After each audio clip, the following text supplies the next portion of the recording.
Hello everyone, welcome to the video report of Group 1. Our topic is all about the human reproductive system, and the first reporter is yours truly, Laika Ira A. Pagador. Next is May Bulasa. Another one is Cervantes, to be followed by De Los Santos Dieter. Next is Ali Kirimer, and the last one is Elise Shannon. Before I proceed with my topic, allow me to introduce to you our objective for today's discussion. First is discuss the organs of the female reproductive system and briefly describe the function, location, and structure of each. Second objective is describe the process of oogens, follicle development in the ovary, ovulation, and formation of corpus luteum. So what is a female reproductive system? A female reproductive system is made up of the internal and external sex organs that function in reproduction of the new offspring. The main function of female reproductive system is to produce eggs or ova to be fertilized and conditions to allow a baby to develop. There are two types of female reproductive system: the internal sex organs and the external sex organs. The internal sex organs are visible inside, while the external sex organs is visible outside. Internal sex organs are vagina, uterus, fallopian tubes, ovaries, bladder, and urethra. The external sex organs are mons pubis, labia minora, Bartholin glands, and clitoris. And now let's proceed to the functions and use of these female reproductive systems. Fallopian tubes belongs to internal sex organ. It is also known as the oviduct or uterine tube, pair of tubes along which eggs travel from the ovaries to the uterus. It is the female structures that transport the ova from the ovary to the uterus each month. Uterus is also an internal sex organ. It is the hollow or pear-shaped organs in a woman's pelvis. It is where a fetus or unborn baby develops and grows.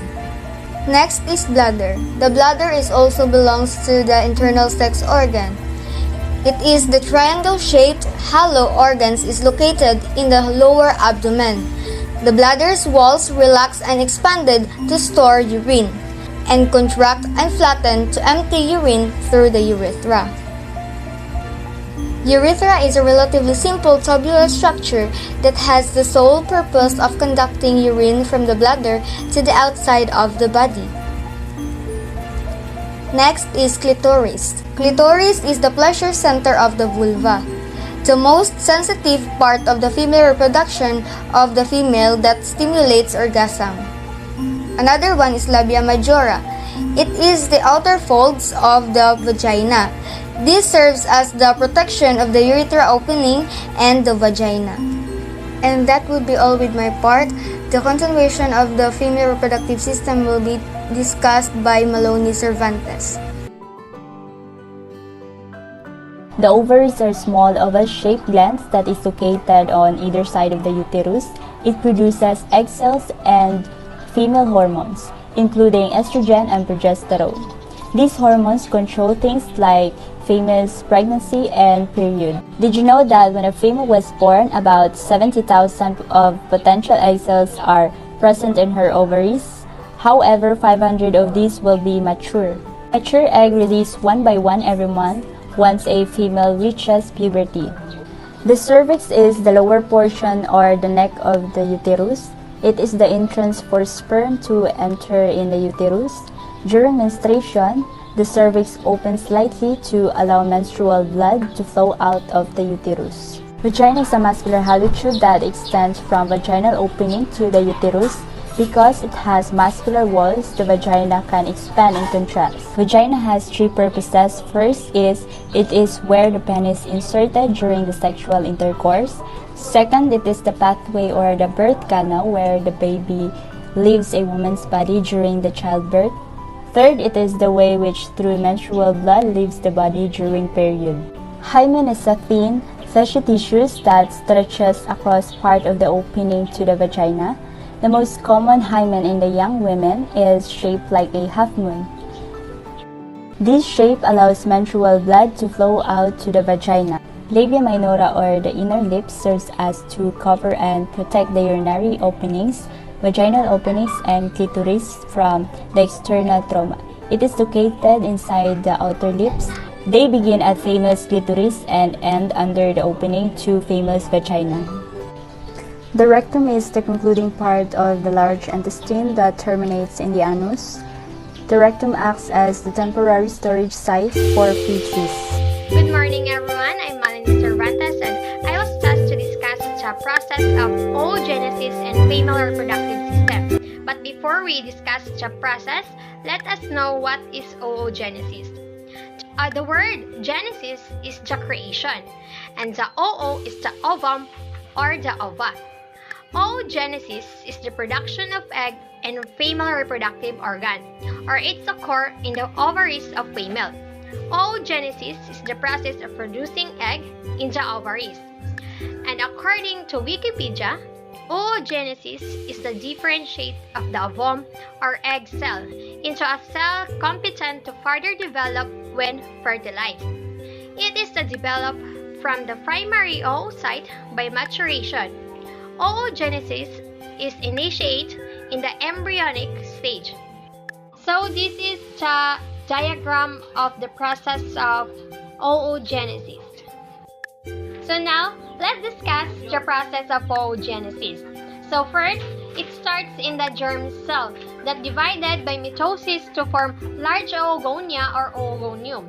So oogonia and oogonium is the immature oocytes, or the female sex organ of certain algae or the fungi. And next is the primary oocytes.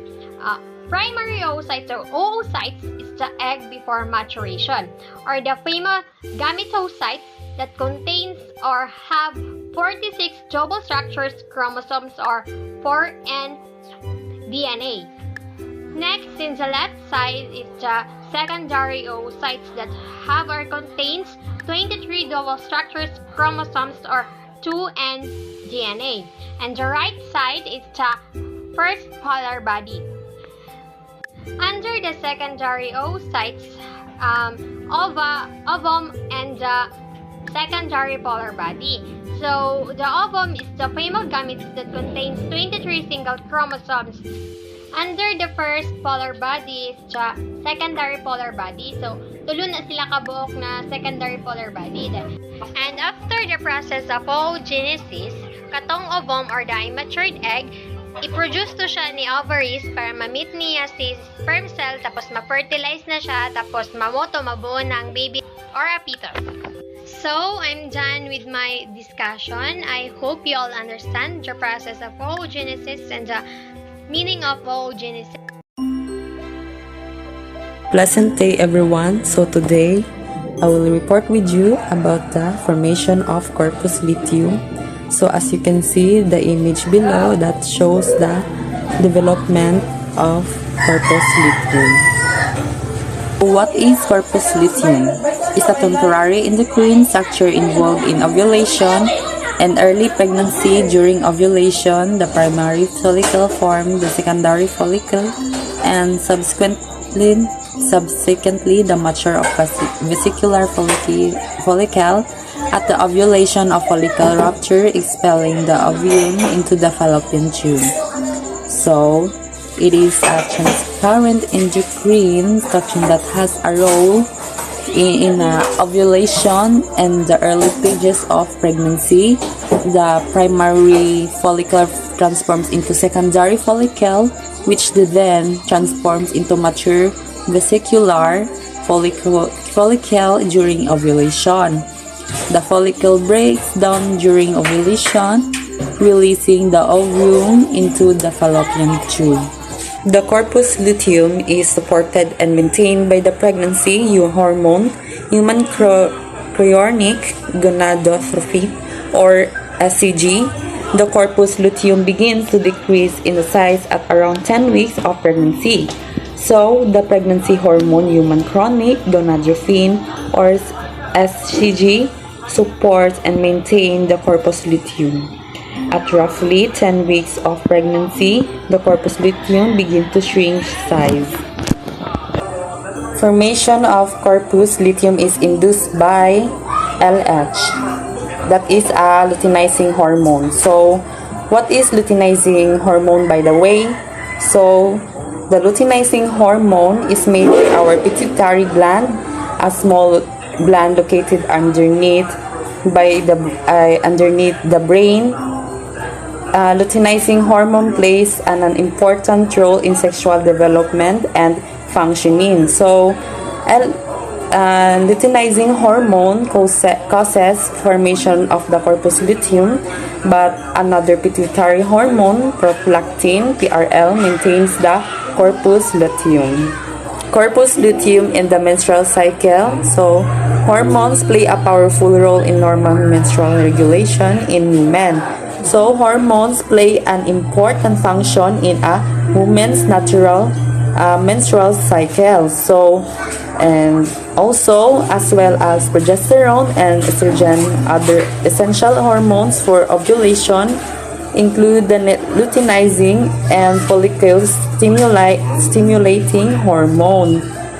There are 3 phases of the menstrual cycle. There are follicle phases, ovulatory phases, and luteal phase. So the first phase is follicle phase. So the follicle phase of the menstrual cycle begins on the first day of the woman's period at the onset of menstrual bleeding and lasts until ovulation. This stage typically lasts anywhere from 13-14 days. So a woman's menstrual cycle begins on the first day of her period when menstrual bleeding begins and lasts until ovulation. This stage usually lasts between 13 and 14 days. During the follicle phase, the body secretes follicle stimulating hormone to induce the production of ovarian follicles that contain eggs. One of these follicles will grow into the mature follicle capable of being fertilized, which is known as the dominant follicle. The second, ovulatory phase.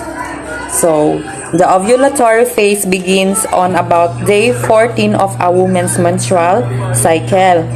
During this time, the luteinizing hormone surges, further stimulating the ovary to release the egg from the dominant follicle.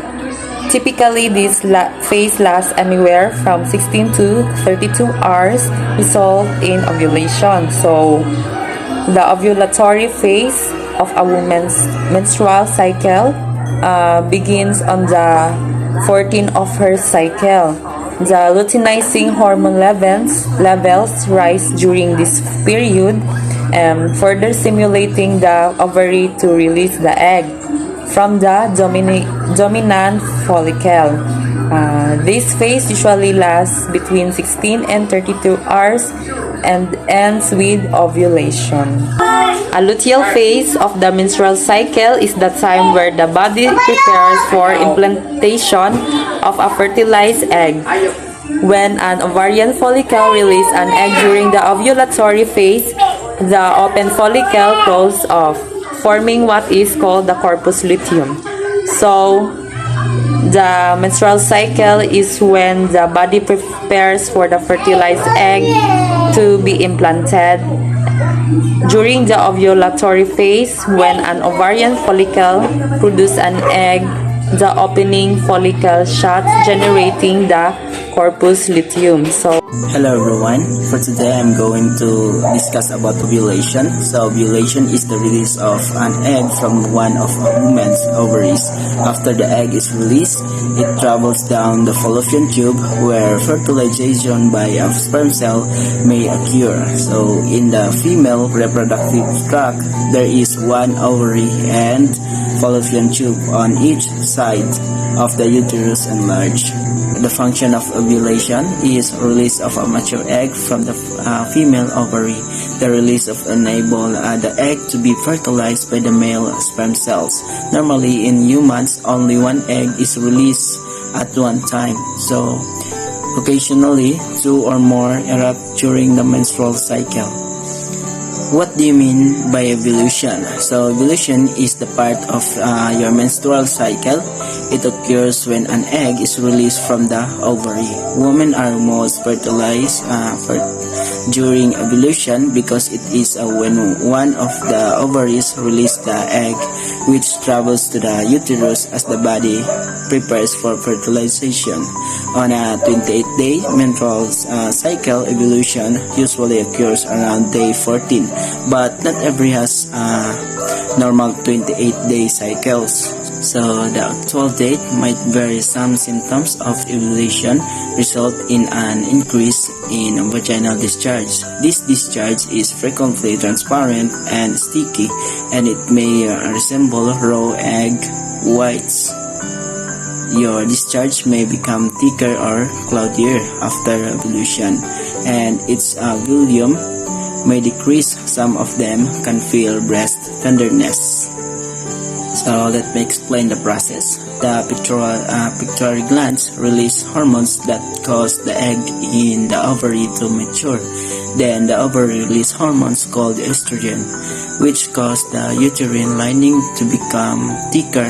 While the egg travels through the ovule to uterus, it will continuously thicken the uterine lining.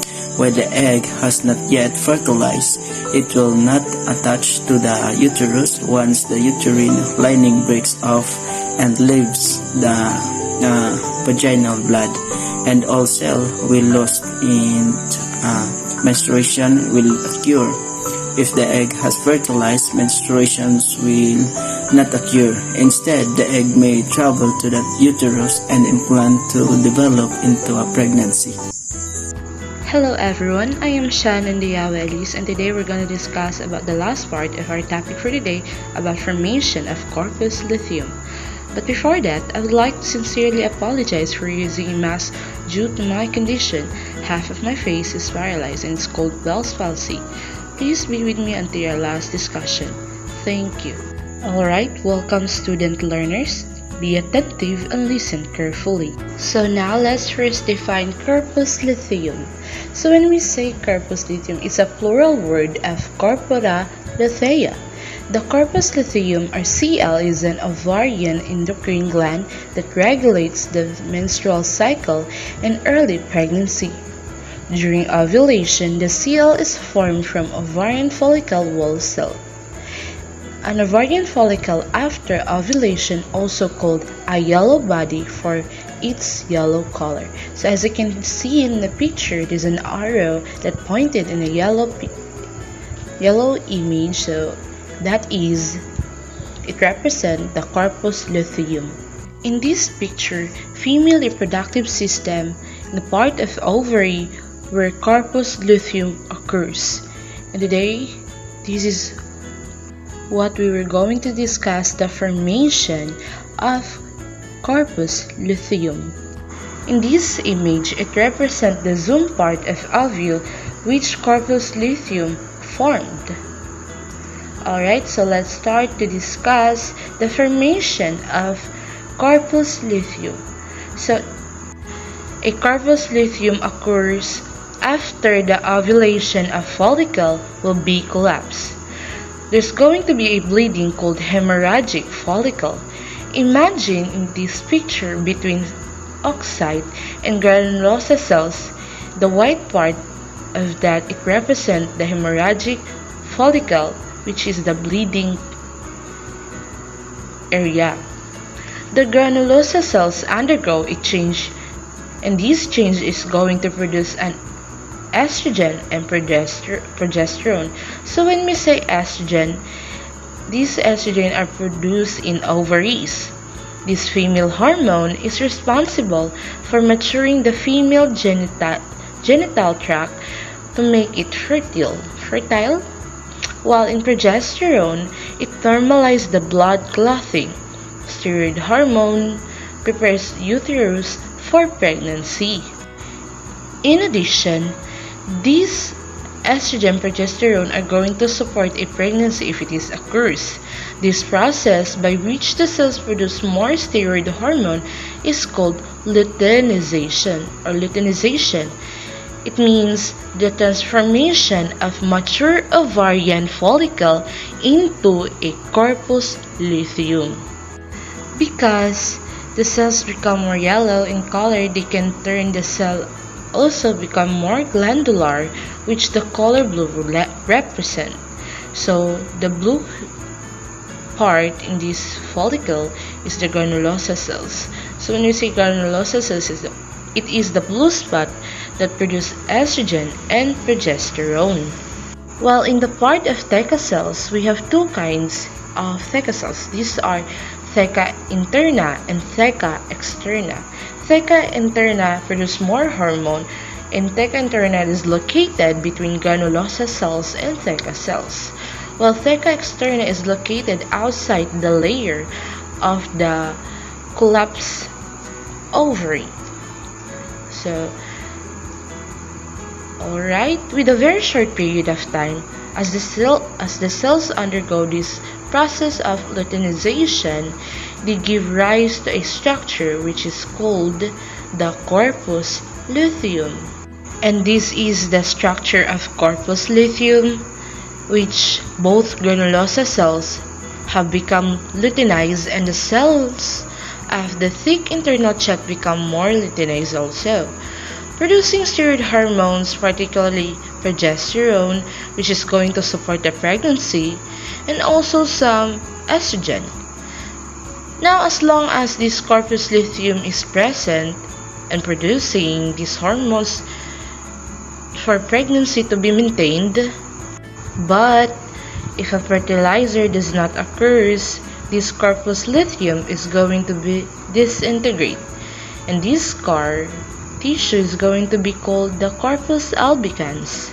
So as you can see in the left side of image, it is an image of regressing of corpus luteum. When we say regressing, from the word regress, it is a revert or something changing of the corpus luteum. And in the other side is the image of sample of corpus albicans in three-dimensional. The difference between the three-dimensional, it means there is a thickness or a solid it can be hold.